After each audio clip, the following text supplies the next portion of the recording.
ধন্যবাদ। আমার রুমে এর থেকে বেশি আলো নেই, আর কোনো ফোন স্ট্যান্ডও নেই। ফোনটাকে কোনো রকম একটা চেয়ারে হেলান দিয়ে দাঁড় করিয়ে আমি ভিডিওটা করেছি, কেউ ফোন ধরারও ছিল না।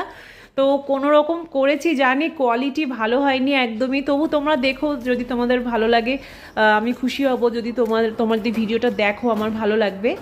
তো মনে পড়ে গেল ছোটোবেলায় যখন আমি রেয়াজ করতাম, এই গানের চড়া দিককে যখন যেতাম না, আমার চিরকালই চোখ মুখ ওরকম কুঁচকে যেত। আমার মা খুব বকতেন না সেই জন্য, যে কি তুই চড়া জায়গায় মুখ টুক এরকম করছিস কেন, চোখ মুখ ওটা আপনা আপনি হয়ে যায়, কি করব।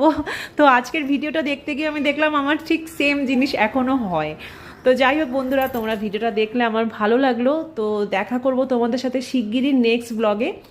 সব দিক সামলে আমি ভিডিও করার সময়ও পাচ্ছি না, এডিট করার সময় পাচ্ছি না, তবু চেষ্টা করব তোমাদের কাছে নতুন ভিডিও তাড়াতাড়ি নিয়ে আসবো।